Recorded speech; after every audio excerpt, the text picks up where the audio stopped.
بسم الله الرحمن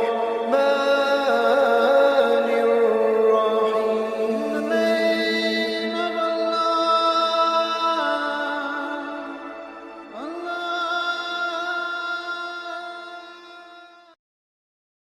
بسم الله الرحمن الرحيم. نحمده ونصلي على رسوله الكريم. أما بعد، أعوذ بالله من الشيطان الرجيم. بسم الله الرحمن الرحيم. إن الذين يؤذون الله ورسوله لعنهم الله في الدنيا والآخرة ولهم عذاب أليم. صدق الله العظيم. بزرگان محترم اور عزیز دوستوں،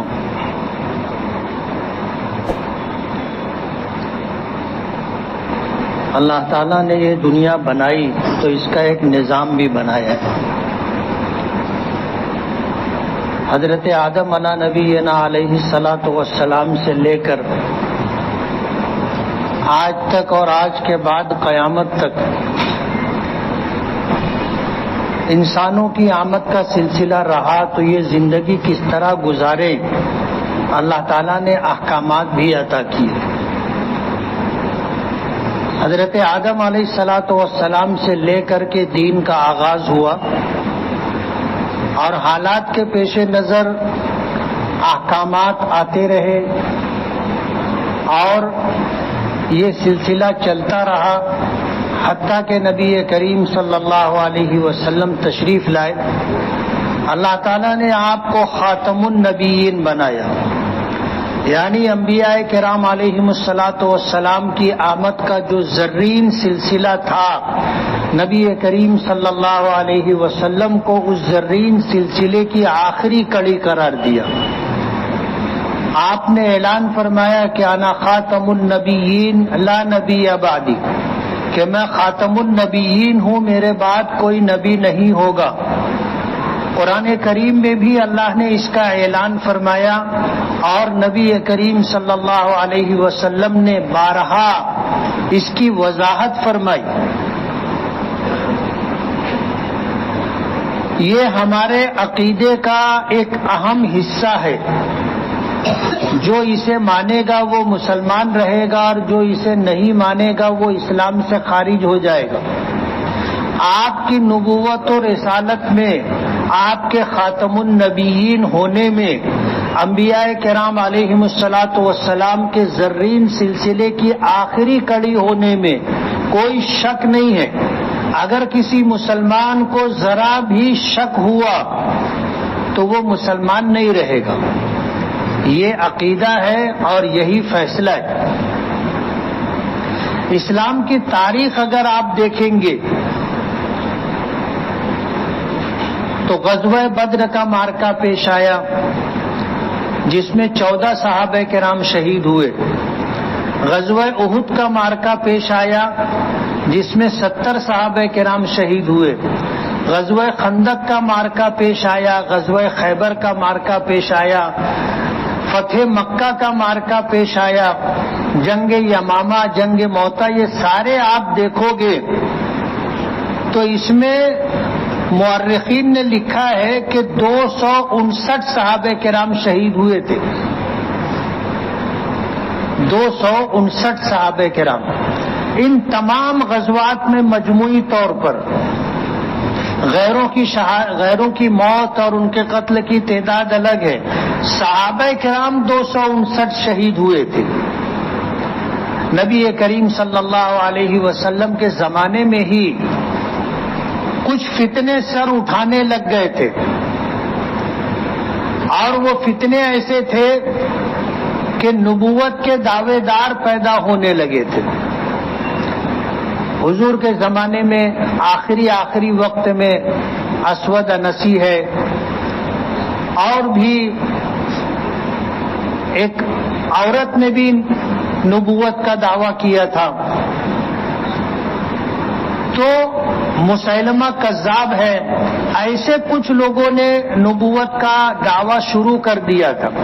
مسیلمہ کذاب کے متعلق آتا ہے کہ اس نے نبی کریم صلی اللہ علیہ وسلم سے ملاقات کی، اور ملاقات کرنے کے بعد اس نے ایک پیشکش کی تھی کہ میں ایمان قبول کروں گا، لیکن میری شرط یہ ہے کہ آپ کے انتقال کے بعد، دنیا سے چلے جانے کے بعد میں نبی رہوں گا۔ حضور پاک صلی اللہ علیہ وسلم نے فرمایا تھا کہ تم ایمان لانے کے لیے اگر یہ شرط بھی رکھو کہ آپ کے ہاتھ میں جو یہ کھجور کی ٹہنی ہے، اسلام لاؤں گا اس شرط پر کہ یہ لکڑی آپ مجھے دے دو، تو بھی مجھے یہ شرط منظور نہیں ہے۔ اور نبوت میری اختیاری چیز نہیں ہے، یہ اللہ پاک کی عطا و بخشش ہے۔ اللہ جسے چاہتا ہے اسے اپنا نبی بناتا ہے۔ میں تمہیں کیسے اپنے بعد نبی ہونے کا حق دے سکتا ہوں؟ یہ حق میرے پاس نہیں۔ حضور پاک صلی اللہ علیہ وسلم کے وصال کے بعد مسیلمہ کذاب نے نبوت کا باقاعدہ اعلان کر دیا، نبوت کا باقاعدہ اعلان کیا۔ حضرت ابوبکر صدیق رضی اللہ تعالی عنہ مسلمانوں کے امیر تھے۔ نبی کریم صلی اللہ علیہ وسلم کی نبوت آخری تھی، آپ کے بعد کوئی نبی نہیں، اور آپ کے دنیا سے چلے جانے کے بعد اس فتنے نے سر اٹھایا، اور بہت شدت کے ساتھ سر اٹھایا۔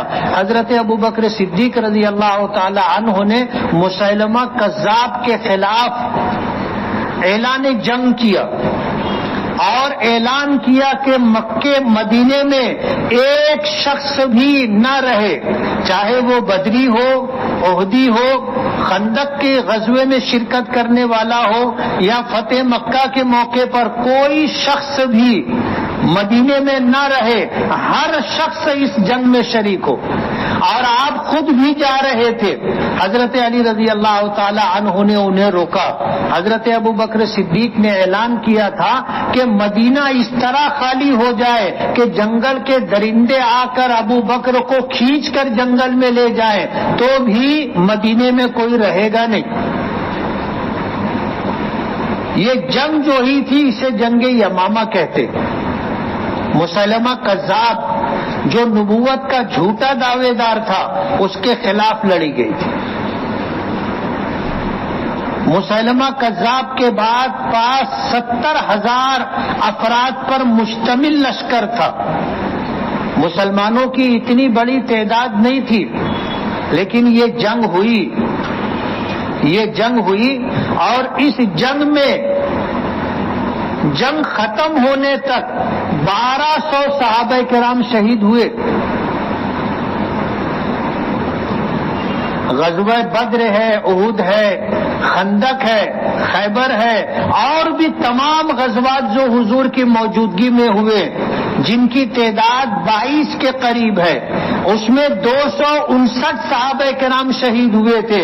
اور یہ غزوہ جسے جنگ یمامہ کہتے ہیں، اس میں اتنی بڑی جنگ ہوئی تھی نبوت کے جھوٹے دعوے دار کے خلاف کہ اس میں 1200 صحابہ کرام شہید ہوئے تھے، اور 600 صحابہ کرام ایسے تھے جو حافظ قرآن تھے۔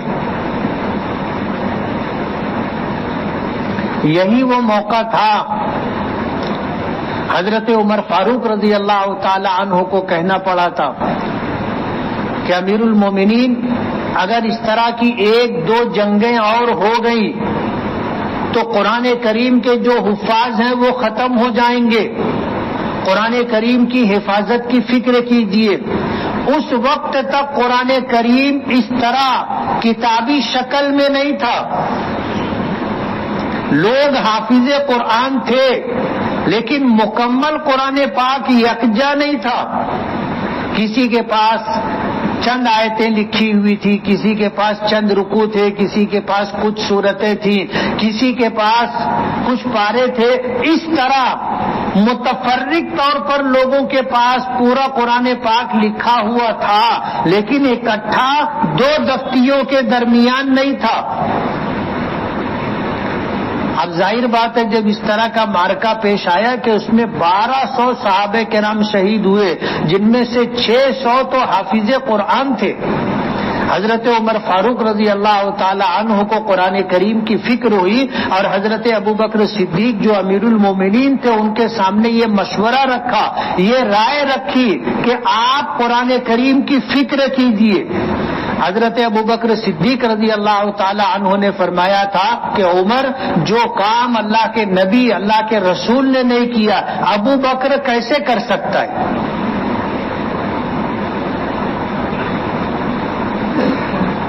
بخاری شریف میں امام بخاری رحمت اللہ علیہ نے اس طرح کی تمام روایتوں کو اکٹھا کیا۔ حضرت عمر کہتے ہیں کہ میں مسلسل اصرار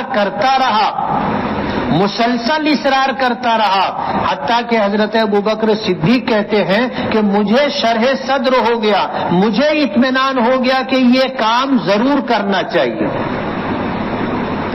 پھر حضرت ابوبکر صدیق رضی اللہ تعالی عنہ نے حضرت ابی ابن کعب رضی اللہ تعالی عنہ کی سرکردگی اور امارت میں ایک جماعت تشکیل دی، جو قاری قرآن کہلاتے تھے، مضبوط حافظ تھے اور زبردست عالم تھے۔ ایسے لوگوں کی ایک جماعت بنائی اور یہ معیار رکھا کہ قرآن کریم جن جن لوگوں کے پاس لکھی ہوئی شکل میں ہے وہ لے کر کے آئے، اور اس پر 2 گواہ بھی لے کر کے آئے کہ جس وقت نبی کریم صلی اللہ علیہ وسلم پر قرآن کریم کی یہ آیات نازل ہوئی تھی اور آپ نے بلوا کر کے ہم سے لکھوایا تھا، اس وقت 2 گواہ کم سے کم موجود تھے، فلاں اور فلاں۔ اس طرح قرآن کریم کی آیات کو لوگوں سے منگوایا، اکٹھا کیا اور پھر اسے یکجا شکل دی۔ قرآن کریم کا ایک نسخہ تیار کیا گیا کہ اگر حفاظ کرام شہید بھی ہوتے رہے تو قرآن کریم محفوظ رہے۔ یہ قرآن کریم حضرت ابوبکر صدیق کے پاس رہا۔ حضرت ابوبکر صدیق رضی اللہ تعالی عنہ کے بعد حضرت عمر فاروق کے پاس رہا۔ حضرت عمر فاروق رضی اللہ تعالی عنہ کی شہادت پر یہ قرآن کریم آپ کی بیٹی حضرت حفصہ رضی اللہ تعالی عنہا جو امہات المومنین میں سے تھی ان کے پاس رہا۔ پھر حضرت عثمان غنی رضی اللہ تعالی عنہ کا زمانہ آیا۔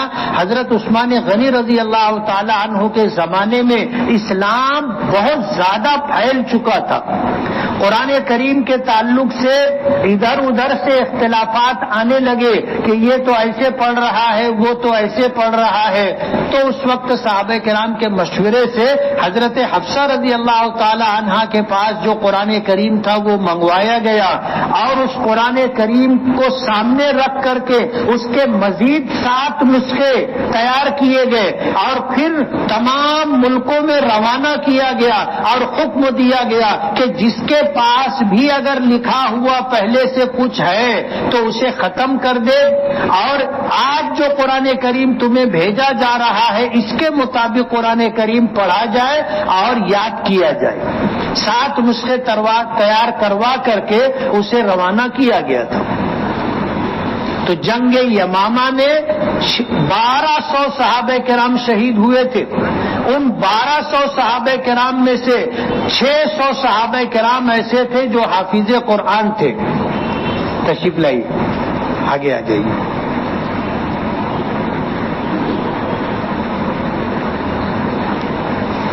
یہ جامعہ اسلامیہ تعلیم الدین ڈابیل کے اساتذہ میں سے ایک استاذ ہیں۔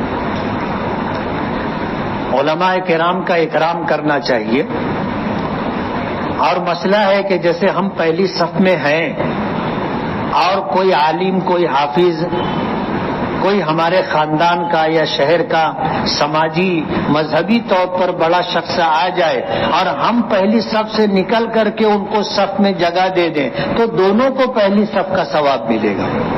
جس نے پہلی صف چھوڑی ہے دوسری صف میں گئے ان کو بھی پہلی صف کا ثواب ملے گا، اور جو پہلی صف میں آئے گا اس کو بھی ثواب ملے گا۔ علماء کا اکرام کرنا چاہیے، بڑوں کی عزت کرنا چاہیے۔ نبی کریم صلی اللہ علیہ وسلم نے فرمایا من لم یرحم صغیرنا ولم یؤقر کبیرنا فلیس منا، کہ جو ہمارے چھوٹوں پر رحم نہ کرے اور ہمارے بڑوں کی عزت اور توقیر نہ کرے وہ ہم میں سے نہیں۔ تو میں یہ کہہ رہا تھا کہ جنگ یمامہ میں 1200 صحابہ کرام شہید ہوئے تھے، جس میں 600 حافظ قرآن تھے۔ تب یہ مسئلہ پیش آیا کہ قرآن کریم کو یکجا اور اکٹھا کرنا چاہیے، اور حضرت ابوبکر صدیق رضی اللہ تعالی عنہ نے حضرت عمر فاروق رضی اللہ تعالی عنہ کے مشورے سے ایک جماعت تشکیل دی۔ حضرت ابی ابن کعب رضی اللہ تعالی عنہ جو قاری قرآن کہلاتے تھے ان کو امیر بنایا، اور اس طرح پورا قرآن کریم جو لوگوں کے پاس لکھی ہوئی شکل میں الگ الگ تھا اس کو اکٹھا کیا۔ قرآن کریم جنگ یمامہ میں مسیلمہ کذاب نے، جس نے نبوت کا جھوٹا دعویٰ کیا تھا اور حضور کی زندگی کے آخری ایام میں اس نے حضور سے ملاقات کر کے یہ کہا تھا کہ میں مسلمان ہو جاؤں گا مگر شرط یہ ہے کہ آپ کے بعد میں نبی رہوں گا، تو حضور نے فرمایا تھا کہ یہ میرے اختیار کی بات نہیں ہے، لیکن اسلام قبول کرنے کے لیے اگر تم یہ شرط بھی رکھو گے کہ آپ کے ہاتھ میں جو لکڑی ہے جس کے ٹیک سے اور سہارے سے آپ چلتے ہو، میں اس شرط پر اسلام قبول کروں گا کہ یہ چھڑی آپ مجھے دے دو، یہ عصا آپ مجھے دے دو، تو بھی تمہاری شرط مجھے منظور نہیں۔ اور حضور کے وصال کے بعد مسیلمہ کذاب نے اپنی نبوت کا اعلان کیا۔ حضرت ابوبکر کے زمانے میں جنگ ہوئی، اس جنگ کے اندر 1200 صحابہ کرام شہید ہوئے اور سامنے کے لشکر میں 27,000 لوگ مارے گئے۔ مسیلمہ کذاب جان بچا کر کے بھاگ رہا تھا تو حضرت وحشی رضی اللہ تعالی عنہ نے اسے اس کا تعاقب کیا، پیچھا کیا، اور وہ اپنی جان بچانے کے لیے دریا میں کود گیا۔ تو حضرت وحشی دریا میں کود کر کے اس کا پیر پکڑ کر کے کھینچ کر کے اسے لائے اور پھر اس کو قتل کیا۔ یہ وہی حضرت وحشی ہیں جنہوں نے غزوہ احد میں حضرت حمزہ رضی اللہ تعالی عنہ کو شہید کیا تھا۔ حضور پاک صلی اللہ علیہ وسلم کو حضرت حمزہ کی شہادت کا اتنا زیادہ غم تھا کہ آپ نے فرمایا تھا کہ اگر میرا عمل بعد میں آنے والوں کے لیے مثال نہ بنتا تو میں اپنے چچا کی لاش کو دفن نہیں کرتا، اسی طرح چھوڑ دیتا، پرندے کھا لیتے، اور کل قیامت کے دن میدان محشر میں میرے چچا حمزہ پرندوں کے پوٹوں میں سے نکل کر کے آتے۔ لیکن اگر میں نے اپنے چچا کی لاش کو دفن نہیں کیا تو لوگ بعد میں اپنے شہیدوں کو دفن کرنا چھوڑ دیں گے۔ بعض روایتوں میں آتا ہے کہ حضور نے حضرت حمزہ کی نماز جنازہ 1 سے زائد مرتبہ پڑھی تھی، 1 سے زائد مرتبہ۔ تو حضور کو حضرت حمزہ کی شہادت کا اتنا غم تھا۔ یہ وحشی اس وقت مسلمان نہیں ہوئے تھے اور ابو سفیان کی بیوی ہندا کے غلام تھے، اور ہندا کے باپ کو حضرت حمزہ نے شہید کیا تھا بدر میں۔ تو اس موقع پر جو ہے اس نے اعلان کیا تھا کہ اگر حمزہ کو تم نے شہید کر دیا تو میں تمہیں آزاد کر دوں گی اور اپنا سارا زیور تم کو دے دوں گی۔ تو اس جنگ میں یہ حضرت وحشی ایک پتھر کی چٹان کے پیچھے چھپ کر کے بیٹھے تھے، اور حضرت حمزہ رضی اللہ تعالیٰ عنہ جب جانے لگے تو نیزہ مارا اس طرح کہ وہ پیٹ کے نیچے، ناف کے نیچے لگا اور پیچھے سے نیزہ باہر ہو گیا۔ حضرت حمزہ گر گئے، شہید ہو گئے۔ ہندا نے آ کر کے حضرت حمزہ کی ناک، کان، ہونٹ کاٹے اور ہار بنا کر کے پہنا۔ حضرت حمزہ کے بارے میں حضور نے پوچھا تھا کہ حمزہ کو کس نے شہید کیا؟ بتایا کہ وحشی نے۔ بعد میں جب حضرت وحشی نے اسلام قبول کیا، حضور کے پاس تشریف لائے تو حضور نے پوچھا کہ تم نے میرے چچا حمزہ کو کیسے شہید کیا تھا؟ ظاہر بات ہے حضرت حمزہ کا تمہارا جوڑ نہیں تھا، تم مقابلہ نہیں کر سکتے تھے۔ تو حضرت وحشی نے پورا واقعہ سنایا۔ حضور پاک صلی اللہ علیہ وسلم نے فرمایا تھا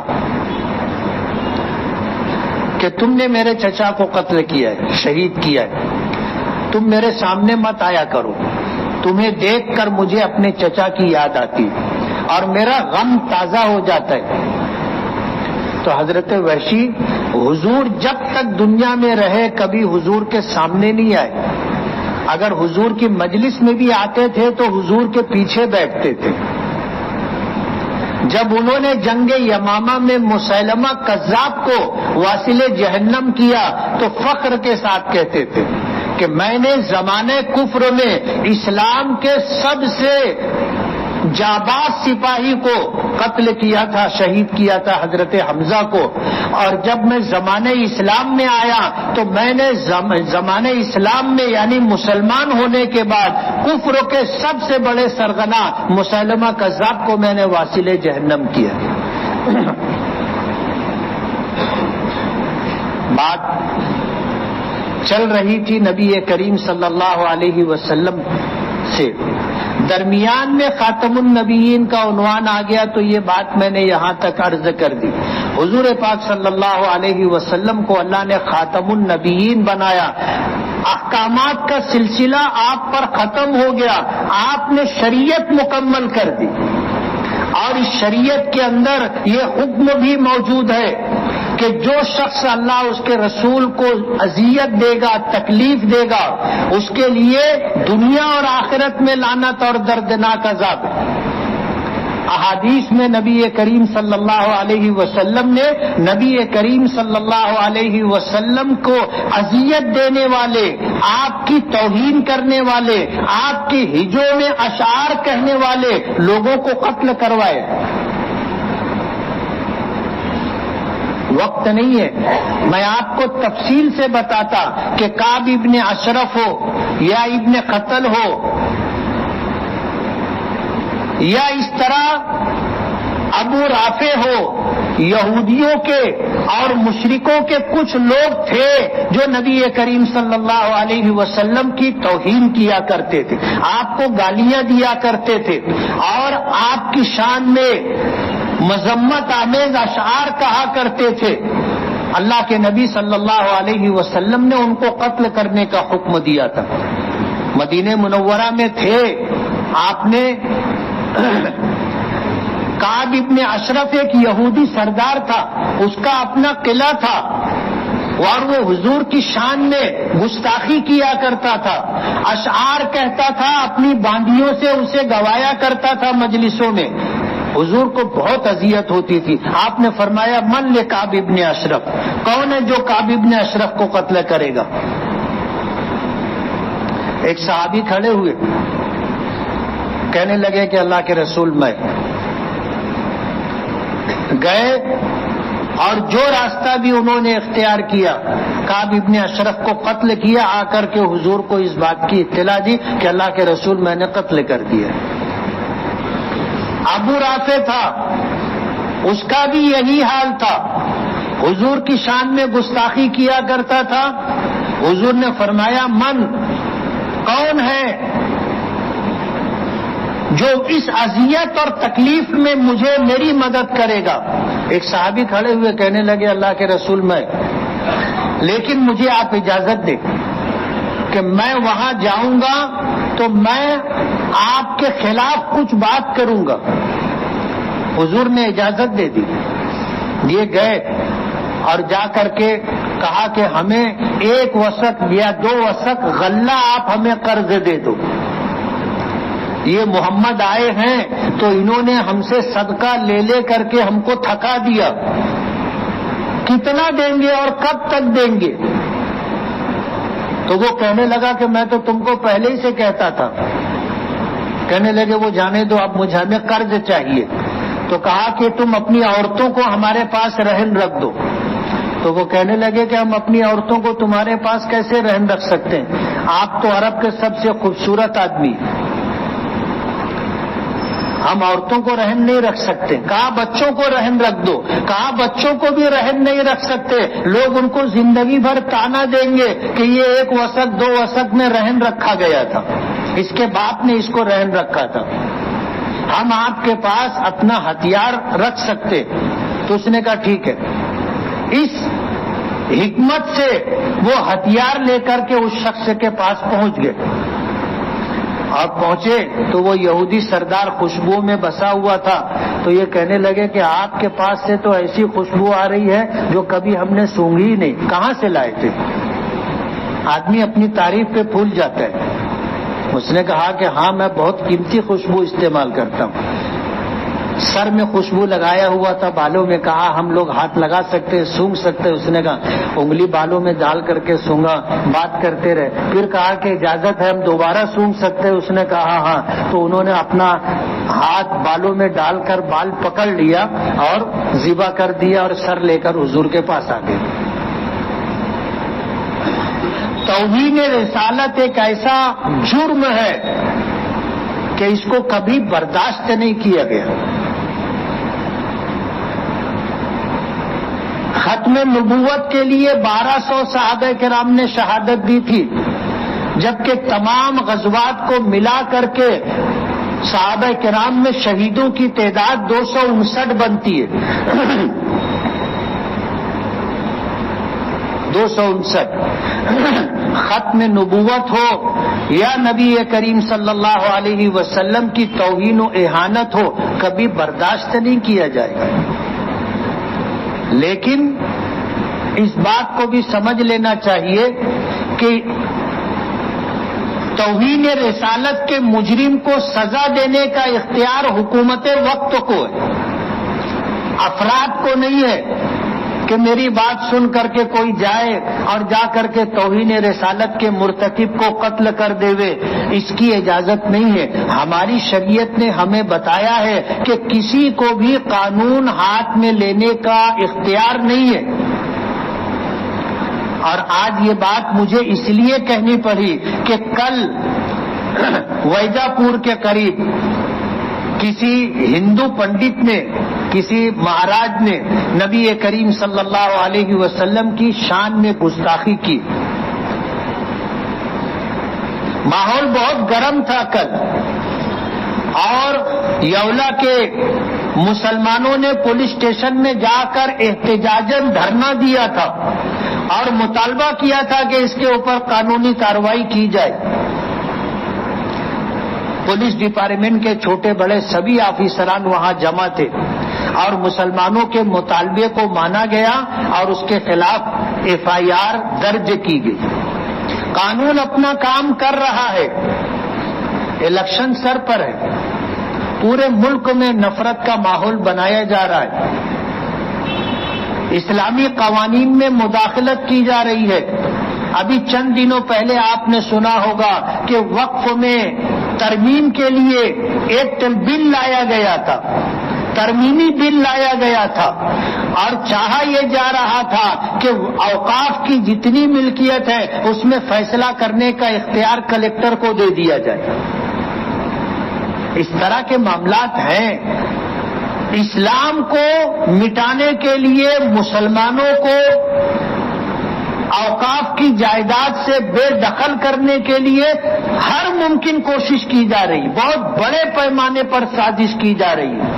ہو سکتا ہے آج جو ہے الیکشن کمشنر کی طرف سے الیکشن کا اعلان ہو جائے, 3 بجے اعلان آنے والا ہے. تو ملک کا ماحول خراب کرنے کی کوشش کی جا رہی ہے. ظاہر بات ہے آج جو برسر اقتدار ہے وہ چاہتے ہیں کہ ان کا اقتدار باقی رہے, اور جگہوں پر جہاں الیکشن ہونا ہے وہ برسر اقتدار آئیں. اس کے لیے یہ سارے حربے استعمال کیے جا رہے. ہمیں تحمل اور برداشت سے کام لینا ہے. چاند پر تھوکنے سے کوئی چاند پر تھوک چلا نہیں جاتا, اور حضور کی شان میں گستاخی کرنے سے حضور کی رفعت اور حضور کی عزت اور حضور کی شان میں کی بال برابر فرق نہیں آتا. خود نبی کریم صلی اللہ علیہ وسلم نے فرمایا تھا کہ جو لوگ میری مذمت میں ہجو اور اشعار کہتے ہیں وہ مذمم کو کہتے ہیں, میں تو محمد ہوں صلی اللہ علیہ وسلم. محمد جس کی دنیا تعریف کرے, حضور نے فرمایا میں محمد ہوں، اور جو لوگ میرے متعلق برا بھلا کہتے ہیں، میری عزت اور میری رفعت شان میں بال برابر فرق نہیں آتا، وہ مذمم کو بولتے ہیں، میں تو محمد ہوں۔ تو ہمیں بھی قانون کا سہارا لینا ہے۔ کوئی اگر ہمیں ابھارے بھڑکائے تو ہمیں ایموشنل اور جذباتی ہو کر کے قانون اپنے ہاتھ میں نہیں لینا ہے۔ توہین رسالت کا ارتکاب کرنے والے کی سزا قتل ہے، لیکن یہ قتل کا فیصلہ حکومت وقت کو ہے، یہ اختیار حکومت کو ہے۔ جیسے حضور اسلامی مملکت کے حاکم تھے، امیر تھے، آپ کو یہ حق تھا اور آپ نے اس پر عمل بھی کروایا، لیکن ہم میں سے کسی کو یہ اختیار نہیں ہے، انفرادی طور پر کسی کو یہ حق نہیں ہے۔ الحمدللہ یولا ہے، ویجا پور ہے، اس علاقے کے لوگوں نے مطالبہ رکھا پوری طاقت کے ساتھ، اور پولیس ڈپارٹمنٹ کو ان کے مطالبے کے سامنے جھکنا پڑا، FIR لینی پڑی۔ حالات کو سمجھنا، اپنی ذمہ داری کو سمجھنا، نفع نقصان کو سمجھ کر کے کوئی قدم اٹھانا آج ہماری بہت بڑی ذمہ داری، پھونک پھونک کر کے قدم رکھنا چاہیے۔ ہم مایوس نہیں ہیں، اور ہندوستان میں ہم تھوڑے بھی نہیں ہیں کہ کوئی ہمیں مٹا دے گا۔ 25 کروڑ کی تعداد میں دوسری سب سے بڑی اکثریت ہماری ہے، دوسری سب سے بڑی اکثریت ہماری ہے۔ اسلامی ملکوں میں بھی اتنے مسلمان نہیں ہیں جتنے ہم ہندوستان میں ہیں، اس لیے ایسے کوئی بات نہیں ہے کہ کوئی ہمیں ختم کر دے گا۔ یہ خیال استو محال استو جنو، یہ دیوانے کا خواب ہے جو کبھی شرمندہ تعبیر نہیں ہوگا، لیکن ہماری ذمہ داری ہے کہ کوئی ہم کو اگر جذباتی کر کے، ہم کو ایموشنل کر کے ہم سے کوئی غلط کام کروانا چاہے تو ایسا نہیں ہونا چاہیے۔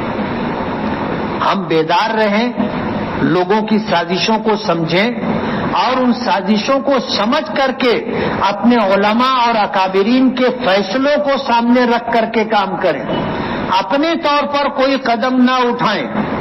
ہمیں اگر اپنے پیغمبر سے محبت ہے، اپنے دین اسلام سے محبت ہے، قرآن کریم سے محبت ہے، اپنے عقیدے سے محبت ہے، تو ہمارے بڑے جو بڑے ہیں ان کو ہم سے زیادہ ان چیزوں سے محبت اور تعلق ہے۔ ان کے فیصلوں کو، ان کی رائے کو سامنے رکھ کر کے ہمیں چلنا ہے۔ ہمیں قانون ہاتھ میں نہیں لینا ہے، ہمیں از خود کوئی فیصلہ نہیں کرنا ہے۔ ہمارے علماء اکابرین، ہماری دینی تنظیمیں، جماعتوں کے ذمہ داران جو فیصلہ کرے اس کو ماننا ہے۔ وآخر دعوانا ان الحمدللہ رب العالمین۔